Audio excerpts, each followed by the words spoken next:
Hello, welcome back. For this job skills workshop webinar series, we're going to be talking about salary negotiations. Salary negotiation is one of those topics that it's difficult to approach, and there really is kind of an art, and there's some techniques that we're going to talk about that you can utilize when you're negotiating your salary.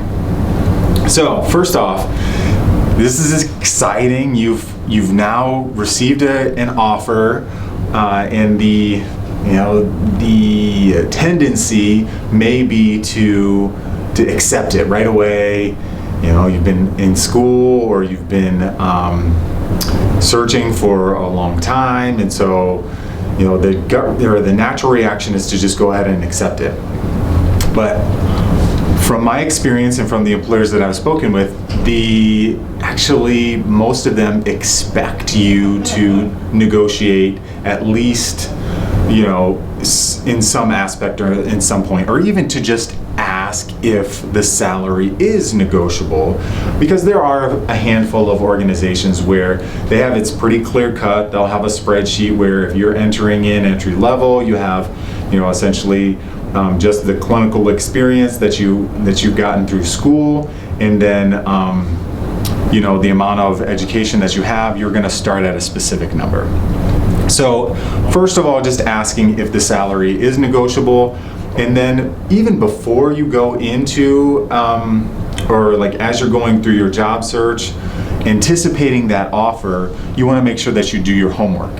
So the things that you can do, or that I would recommend doing to prepare for the salary negotiation, or to prepare for getting that offer is one, making sure that you know what you're worth. There's a number of different websites that you can go to. One of them is salary.com, also the Bureau of Labor Statistics, so BLS.gov, as well as your organizations, the national organization's website will also have statistics, or even just kind of median, mid-ranges of what salaries are in locations throughout the country. Because you really do, you want to make sure that you are realistic, and then you have a clear understanding of what it's going to take, or the cost of living within the specific area that you're interested in going. So first of all, again, you want to make sure that you at least ask, because it doesn't, it's never going to hurt to ask. Also, kind of keeping that level of professionalism, and making sure that you're giving them that professional courtesy, where if someone extends you, or if you are extended an offer, you want to make sure that you get back to them in a reasonable amount of time.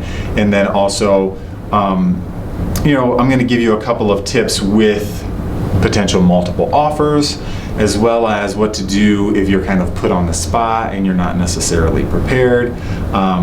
So you want to make sure, again, you're prepared, you do your homework. Even kind of practicing salary negotiations is something that I can help you with, or potentially you could do with a family friend, or someone that you can kind of just, again, to be able to to be well versed and well rehearsed. I mean, you're not going to come across as rehearsed, but the very first time that you're put in that situation, if you're negotiating back and forth, it can be a little bit nerve-wracking. So make sure that you are prepared. So the steps going into a salary negotiation, the first one is you need to do your budget. What is it going to take for you to be able to have a roof over your head and to be able to have food on the table? Go through all of your living expenses, paying back your college loans, whatever bills that you have that you need to be able to pay. Make sure you have that budget, and then you have that absolute minimum number. Once you have that, put that number off to the side and keep that to yourself. The next step is to kind of think of a number that, again, is going to fulfill all of your expenses and then also make you pretty happy. Like, this is, I'm content with this number. And then come up with a number that would like literally make you leap for joy and be ecstatic. Like, I'm gonna make this amount, I'm gonna be able to pay off things sooner than I anticipated. So coming up with that number that makes you smile, and then that number that is kind of like a dream number, within reason. Again, doing your homework, making sure that you're staying realistic, and then now you have your range for what you are hoping to make. Just like the employer is going to have a range for that, whatever the specific position is that you're going after, you now have what your anticipated range is going to be. So, first, come up with your number, what you need to live. Second, come up with your kind of range, and then you want to make sure that you have that clear understanding and you have that business savvy, because the employer that's what they want. They want to have somebody that is business savvy, and that they know what you're worth, and you're professional in the way that you conduct yourself.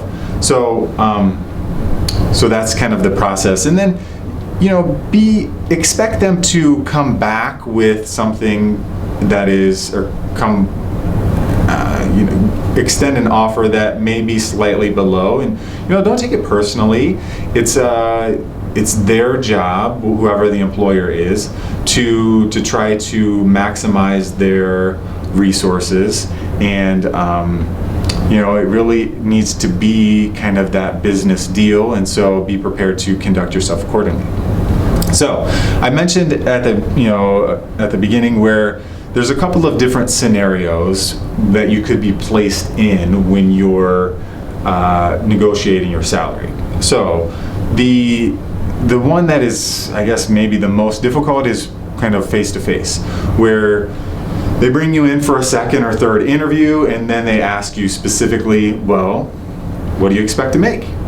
And kind of put you on the spot, and you, depending on how you answer that question, you don't want to go too high or too low. So what I recommend is saying, I really would be more comfortable if you extend an offer, or extend me an offer based on what you have budgeted for this position, and then we can negotiate accordingly. But if you say something that's way too high or something that's way too low, then again, you want to make sure that you keep it realistic based on the research that you've done. If they offer you, again, let's say that this is potentially face-to-face, and you get extended an offer, and it's lower than what you were hoping. First thing you could do is, ask for a little bit more time to think it over, discuss it with family members, but also, once you get it, if you've done your homework and you know what the average range is for this specific position in the area, then you could say something along the lines of, get the offer, pause, it's okay to kind of use that silence to your advantage, and then say, based on the research that I have done, the salary is 10 to 15% lower than the salary rate, or the average salary for this position in this location, according to whatever the website is, or according to the research that you've done. And then let them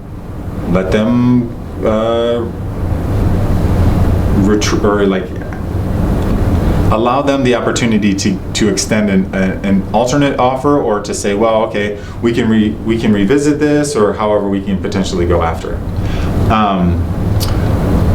If they're really making you, or they really are asking you for a specific number, I always recommend asking for something at least like right around $5,000 more than whatever your range is. So let's say, for example, that your salary range or your like median is $50,000 and what you really would love to make is $60,000. So if they ask you for a number, you'd say, well, I was really hoping to get something in the $55,000 to $65,000 range.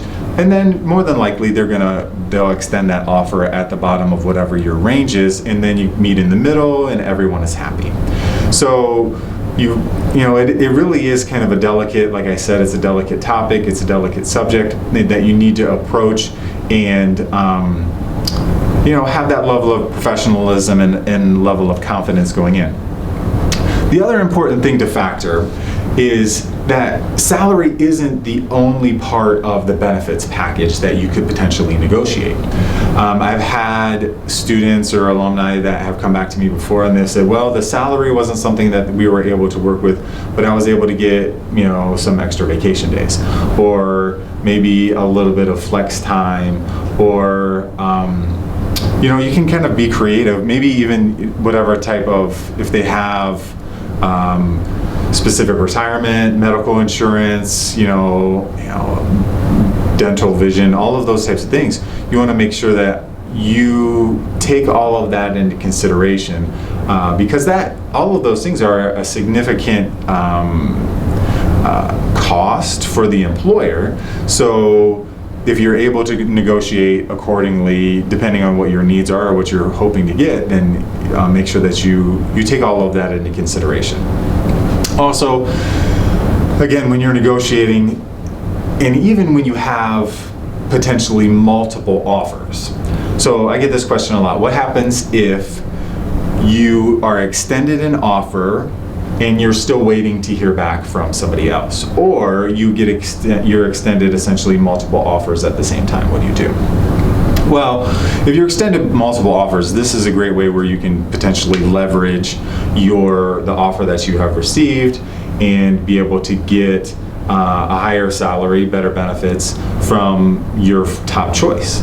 And so, again, approaching that delicately and with professionalism and letting them know, well, I have received another offer. I'm really excited about this opportunity, and I'm really I like this company. If you're able to match or beat this offer, then then I'm more than willing, or I'm ready to start working. The other part of it, where if you have multiple, again, leveraging the offer. But if you've been extended an offer and you're waiting to hear back from somebody else, this is, again, you ask for, can I have a day or two to think this over? More often than not, they're going to say, absolutely, yes, go ahead. Let us know by whenever. And then as soon as you are able to, call the other organization that you are still waiting to hear back from and let them know, I have received another offer. I would hate for the opportunity, or like after we had this conversation, I had a really good feeling. I'd hate for this opportunity to potentially be missed. Can we set up a time in the next day or two to be able to discuss the opportunity a little bit further? So, just from them or the other organization now knowing that potentially their competitor wants you, makes you that much more desirable, and it doesn't hurt to go and ask them, or to just be able to have a follow-up interview, if nothing else, to be able to discuss the position and the opportunity. So again, make sure that you kind of wrapping up the whole salary negotiations, and I mean honestly the professionalism as well, where it's a great opportunity, or it's great to have that feeling of, I did it, I got the job offer, but now it's the time to kind of take a deep breath, make sure that you're prepared with what you're worth, and then what the skills that you're potentially being able to bring to the organization, and what all of that is worth, and what the average or the going rate for for the position that you're going into. Do your homework, and again, if you have been extended an offer and they're pressuring you to sign all of this, this different paperwork, ask them for a little bit more time so that you can really read and understand exactly what it is that you're signing. You want to make sure that you're clear on whatever your responsibilities are. In some organizations, there's non-compete clauses. There's, if you were to leave, they may have a 30-day notice, or maybe even a 60-day notice that you're required to give. So take the whole package, look it over, make sure that you're able to make the most and best informed decision, and don't be afraid to ask for what you're worth. And I always recommend having or asking the employer to extend the offer first, and then you're able to negotiate accordingly. So thank you for joining me for the final job skills webinar on salary negotiations, and I look forward to seeing you again next time. Have a good one.